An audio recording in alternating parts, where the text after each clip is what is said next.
தன் மகனை நல்லா படிக்க வச்சு ஆளாக்கி அந்த பிள்ளைகளை வளர்க்குறதுக்காண்டி ஒரு தாய் அரும்பாடுபட்டு வளர்க்குறாங்க. எல்லார் வீட்லேயும் இல்லை நம்ம மட்டும்தான் நம்ம பிள்ளையை நல்லா வளர்த்துருக்கோம். ஏழ்மையில் வளர்த்தாலும் தன் பிள்ளைகளை கஷ்டத்தில் வளர்த்துருப்பாங்க. பணக்காரவங்கள வளர்த்துருந்தாலும் அவங்க ஒவ்வொருத்தரும் ஒவ்வொரு கஷ்டத்தில் தன் பிள்ளைகளை வாழ்க்கையை உயர்த்தி காட்ட தான் அந்த தாய் தகப்பன் கஷ்டப்பட்டிருப்பாங்க. இது ஏன் இந்த விஷயத்தை நான் சொல்கிறேன்னா, தனக்கு மட்டும்தான் ஒரு நிகழ்ச்சி நடக்கிறதாக நிறைய பெண்கள் நினைக்கிறாங்க. தனக்கு மட்டும்தான் இந்த நிலைமை, தன் மாமியார் சாகலை, தன் மாமியார் நமக்கு குடும்பப்படுத்துகிறாங்க அப்படின்னு நினைக்கிறாங்க. அதை விட ஒன்று சொல்லணுன்னா, இப்போ கல்யாணம் பண்ண போகிற பொண்ணுங்களும் சரி, இப்போ கல்யாணம் பண்ணி வாழ்கிறாங்க பார்த்தீங்களா, மாமியார் வயது இருக்கிற வரைக்கும் அவங்க ஒரு வேலைக்காரியாக நமக்கு இருப்பாங்கன்னு நினச்சி வாழ்ந்துடுறாங்க, வச்சுக்கிறாங்க. அப்புறம் அந்த வேலைக்காரி வயசான பின்னாடி அவங்கள என்ன செஞ்சிட்றாங்க, அவங்க கட்டின துணிமணி கூட அந்த வீட்டுக்குள்ளே இருக்கக்கூடாது. தன் மகனை வளர்த்து அந்த வீட்டில் ஆளாக்கி பேராக்கி தொட்டில் கட்டி ஊஞ்சலாடி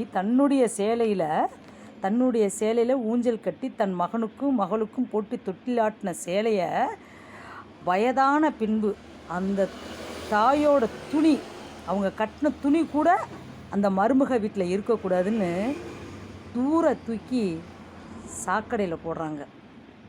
கேட்டால் அவங்கள அந்த அளவுக்கு வேதனைப்படுத்துகிற அளவுக்கு பேசியிருக்காங்களாம். யார் மாமியார் வேதனைப்படுத்துகிற அளவுக்கு பேசியிருக்காங்களாம். அந்த வேதனைப்படுத்தின மாமியார் அதனால் அவங்கள கொண்டு போய் முதியோர் இல்லத்தில் விடுவாங்களாம். வேதனைப்படுத்தின மாமியாரை கொண்டு போய் முதியோர் இல்லத்தில் விடுவாங்களாம். அதே மகன் உங்கள் மருமகள்கிட்ட நீங்கள் பேசினா தாங்க முடியாமல் உங்கள் மகன் கொண்டு போய் முதியோர் இடத்துல உங்களை சேர்க்க முடியுமா? சேர்க்க முடியாது. ஏன்னா நீங்கள் வேற தாய், உங்கள் வீட்டுக்கார பெற்ற தாய் வேற தாய். ஏன்னா நீங்கள் வயசில் இருக்கீங்க. இப்போ உங்களுடைய உதவி உங்கள் மகனுக்கும் உங்கள் மருமகளுக்கும் தேவை. ஆனால் உங்கள் வீட்டுக்காரோடைய அம்மா பயன் இல்லை, கிழிஞ்ச புடவை, அந்த வயதானவங்க வாய் பேசுவாங்க. அவங்களுக்கு பீமுத்திர அள்ளி போடணும். அவங்களுடைய பொருள், எந்த பொருள், கிழிஞ்சு போன துணிமணி, இத்து போன உடம்பையும் வெளியில் கொண்டு போய் முதியோர் இடத்துல விடணும்னு ஆசைப்பட்டிருக்கீங்க. அதே மாமியார்கிட்ட கோடிக்கணக்கான சொத்து இருந்துச்சு, அதை ரிட்டர்ன் கொடுத்துருக்கலாம். அந்த மாமியார் மாமனார் தேடி வச்சுருந்த சொத்தை அனைத்தும் நீங்கள் அனுபவிச்சுக்குவீங்க.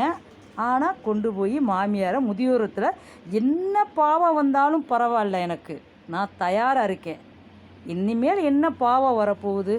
மாமியாரை கொண்டு போய் முதியோர் இல்லத்தில் விடுற எண்ணம் இருக்கும்போதே நீ எவ்வளோ பெரிய புண்ணியவதின்னு தெரியவில்லையம்மா? நீ புண்ணியவதி. மாமியார் தான் பாவம் செஞ்சவங்க.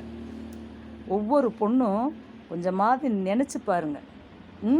மாமியாருடைய சொத்து வேணும், மாமியாருடைய மகன் வேணும், மாமியார் தேடி வச்ச அனைத்துமே தன்னுக்காகப்பட்டது. இதே வார்த்தை நீங்கள் பெற்ற மகன்கிட்ட போய் நான் தேடினதுப்பா, நான் வச்சதுப்பா அப்படின்னு இப்போ சொல்லுவீங்க. உங்கள் மகன் தலையாட்டிக்கிட்டே இருப்பான். ஆமாம்மா ஆமாம்மான்னு தலையாட்டுவான். ஏன்? தன் பக்கத்து எல்லா சொத்தும் வர்ற வரைக்கும், தன் அம்மாவுடைய இளமையில் வயதாகிற வரைக்கும் நம்மளுடைய அம்மாவுடைய உழைப்பு நமக்கு வேணும்னு அவன் தலையாட்டுவான். சரிங்களா? இப்போ சொத்தை காட்டிலும் அம்மாவுடைய உழைப்பு ஒவ்வொரு மகனுக்கு தேவைப்படுது. ஒவ்வொரு மகனுக்கும் தாயோருடைய உழைப்பு தேவைப்படுது. ஏன்னா அவங்களால எந்த செயல்பாடும் இருக்காது. தன் மனைவிக்கு தேவையானதை பூர்த்தி பண்ண முடியாது. இல்லைன்னா ஹோட்டலில் போய் வாங்கிட்டு வந்து சாப்பாடு கொடுக்கணும், துணி துவைச்சி போடணும், அந்த குழந்தைய பார்க்கணும், தொட்டில் கட்டி ஆட்டி விடணும். மாமியார் இருந்தால் தானே செய்ய முடியும். சம்பளம் இல்லாத வேலைக்காரியாக மகனுக்கு இருப்ப. ஆனால் அனைத்து சொத்தையும் உங்ககிட்ட ஒப்படைச்ச மாமியாரோட கிழிஞ்ச சேலை கூட உன் வீட்டில் இருக்கக்கூடாதுன்னு ஒவ்வொரு பொண்ணு நினச்சி கொண்டு போய் வயது 91 வயசில் கொண்டு போய் முதியோர் இல்லத்தில் சேர்க்குறாங்க. 91 வயசில். நாங்கள் வார்த்தை, எங்கள் வீட்டில் கொண்டு வந்து திருப்பி விட்டிங்கன்னா முதியோர் இல்லத்தில் தான் கொண்டு போய் விடுவோம். அப்படி வச்சு பார்க்கணுன்னா மகளுக வச்சு பாருங்கன்னு சொல்லி ஒப்படைக்கிறாங்க. அதே மாதிரி அந்த மாமியார் சேர்த்து வச்ச சொத்தெல்லாம் கொண்டாந்து மகள்கிட்ட ஒப்படைச்சு, அம்மா அந்த சொத்தெல்லாம் நீங்களே வச்சுக்கோங்க, உங்கள் அம்மாவையும் நீங்களே வச்சுக்கோங்க அப்படின்னு அந்த பொண்ணு சொன்னால் சந்தோஷம். மாமியார்ட்ட இருக்க ரத்தத்தை உறிஞ்சி குடித்தாச்சு, சொத்தை உறிஞ்சி குடித்தாச்சு, அந்த வயசை உறிஞ்சி குடித்தாச்சு. வயசான கிழவியை, 90 வயசு கிழவியை கொண்டு வந்து ரோட்டில் விட்டாச்சு, முதியோரத்தை கொண்டே விட்டாச்சு. இரக்கமற்ற உலகம். ஒவ்வொரு முதியோர் இல்லத்துலேயும் போய் பாருங்கள். கோடிக்கணக்கான சொத்தை தேர்த்தவங்க கொடுத்தவங்க தான் அந்த முதியோர் இல்லத்தில் வந்து வாழ்கிறாங்க. அதுவும் இல்லாமல் ஒரு வயதான பின்னாடி நீயே பார்க்க முடியல, உன் கணவனை பெற்று கொடுத்தவங்க நீயே பார்க்க முடியலேன்னு சொல்லிட்டு கொண்டு போய் முதியோர் இல்லத்தில் விட்டினா, முதியோர் இல்லத்தில் அந்த தாயாருக்கு அங்கே என்ன மரியாதை இருக்கும்? அந்த அம்மாவுக்கு என்ன கிடைக்கும்? ஒவ்வொரு பொண்ணும் உணருங்க. உணரலைன்னு வச்சுக்கோங்க, நமக்கு இந்த பூமியில் பிறந்துட்டோம், அது உனக்கு மாமியாராக தெரிஞ்சதுனால மாமியாரை தெரியாமல் அடுத்து பக்கத்து வீட்டுக்காரவங்க அதே மாதிரி கீழே வந்து ஓடி போய் தூக்குவீங்க. ஏன்னா அது அவங்களோட பழக்க வழக்க கேரக்டர் உங்களுக்கு தெரியாது. அந்த அம்மா உங்களை எடுத்தவொடனே என்ன சொல்லுது? ஐயோ சாமி, ராஜாத்தி, என் வைரமே அப்படின்னு உனக்கு நல்ல வார்த்தையாக வாக்கு கொடுப்பாங்க. ஏன்னா உன்னை பற்றி தெரியாதுல்ல.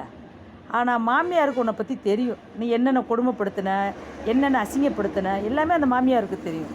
அது பேசுறது உனக்கு வலிக்கும். ஏன்னா நம்மளை செஞ்சதெல்லாம் சொல்லி காட்டுறாங்களே, நம்ம அவங்களுக்கு என்னென்ன பண்ணமோ அது போல் சொல்லி காட்டுறாங்களேன்னு நினச்சி நீங்கள் வேதனைப்பட்டுக்கிட்டு அந்த மாமியாரை வெளியில் விரட்டுறீங்க.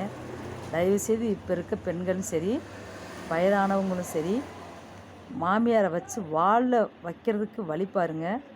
உங்கள் கணவரோ உங்கள் பேத்தி இப்போ சொல்கிறீங்க மாமியாரோடைய அலைச்சாட்டியம் தாங்க முடியல கொண்டே விட்டுட்டோன்னு சொல்கிறீங்க. முதியோர் இடத்துல விட்டுற இரவும் பகலும் கதறாங்கன்னு. உங்களுடைய மகன் பிள்ளையோ மகள் பிள்ளையோ கை குழந்தையாக இருந்துச்சுன்னா கதற கொண்டு ரோட்டில் விட்டுட்டு கதவை சத்திட்டு வந்துடுவியா? நீ கத்துறையே வெளியில் போன்னு சொல்லி கதவை சத்திட்டு வந்துடுவியா? ஏன்னா அது உன் மகன் ரத்தம். என் பேத்தி அது சின்ன குழந்தை, அதே சின்ன குழந்தை தான் அந்த மூதாட்டியும், அதே சின்ன குழந்தை தான் கதறுது. அந்த குழந்தை பேச தெரியாமல் கை குழந்தை கதறுது, இது பேசுன பெரிய குழந்தை. அதுதான் அதை உணர்ந்தீங்கன்னா கண்டிப்பாக அவங்க மேலே உங்களுக்கு ஒரு பரிவு வரும், பாசம் வரும். வேறொருத்தரவங்கள பாருங்கள், உங்கள் படைப்பில் உங்களுக்கு ஒரு மாமியாரை கொடுத்துருக்காங்க. நிறைய பேர் அனாதையாக இருக்காங்க, அம்மா அப்பா இல்லாமல், புருஷ முன்னாட்டி இல்லாமல் எவ்வளோ பேர் அனாதையாக இருக்கிறாங்க. ஆனால் இந்த மாமியாரை ரொம்ப கீழ்த்தரமாக நினச்சி கொண்டு போய் முதியோர் இடத்துல விடுற ஒவ்வொரு தாய்க்குமே என்ன பாவம் வந்தாலும் நான் சந்திக்க தயாருன்னு அவங்க சொல்கிறாங்க. இது அவங்களுக்கு நினச்சி அவங்க நெஞ்சை தொட்டு பார்க்கணும். என்ன பாவம் அவங்க செஞ்சுருக்கலை, அவங்க என்னென்ன பாவம் செஞ்சாங்க அப்படின்னு அவங்க நெஞ்சை தொட்டு பார்க்கணும். இல்லை இந்த ஜென்மத்தில் போன ஜென்மத்தில் பெரிய கஷ்டங்கள் பட்டிருக்கலாம். இந்த வருஷம் சொகுசான மகனோட, சொகுசான புருஷனோட, சொகுசான மருமகளோடு நீங்கள் வாழலாம். ஆனால் அந்த மூதாட்டி அப்படி வாழ வேண்டிய சூழ்நிலை இல்லை கூட இருக்குது. அவங்கள பற்றி குத்தி காட்டிக்கிட்டு அது மாதிரி அவங்க சொத்தையும் வாங்காமல் இருக்கணும். அவங்க சொத்து, அவங்க புருஷன் தன் மனைவி கஷ்டப்படாமல் இருக்கணுமேனு அந்த சொத்தை தேடி வச்சுட்டு போயிருப்பாங்க. அந்த சொத்தை வச்சாத நம்ம பொண்டாட்டியை நல்லா பார்த்துக்குவாங்க, மகனும் மகளும் பார்த்துக்குவாங்கன்னு விட்டுட்டு போயிருப்பாங்க. ஆனால் ஒரு சொத்து இல்லாமல், ஒரு மணி காசு இல்லாமல் எல்லாத்தையும் பிடுங்கி நடுத்தெருவில் விட்டுப்புட்டு கொண்டு முதியோரத்தில் விட்டால் அங்கே வச்சுக்க மாட்டேன்னு சொன்னாங்கன்னா அப்போ பெத்த பிள்ளைங்க பார்த்து தானே ஆகணும். அப்போ அது பொம்பளை பிள்ளை எதுக்கு இருக்குது? அப்போ பொம்பளை பிள்ளைய பார்க்கத்தான் செய்வாங்க. ஒரு தாய் தகப்பனுக்கோ வயதானவங்களுக்கோ வரக்கூடாது. நம்ம பட்டது கொஞ்சமாவது பயப்படுங்க. தெய்வத்துக்கு உங்களை படைச்சா பார்த்தியா கடவுள், அவருக்கு கொஞ்சோன்னு பயப்படுங்க. மனுஷனுக்கு நீங்கள் பயப்பட வேணாம், கடவுளுக்கு பயப்படுங்க. கண்டிப்பாக என்ன பாவம் வந்தாலும் சேரட்டும்னு நீங்கள் சொல்லியிருக்க பார்த்தீங்களா, அது புண்ணியம் செஞ்சு நான் என்ன பாவம் வந்தாலும் இன்னமும் பாவத்தை செய்யணும். முதியோர் இல்லத்தில் விடும்போது பல முறை யோசித்து கொண்டே விடுங்க. நன்றி.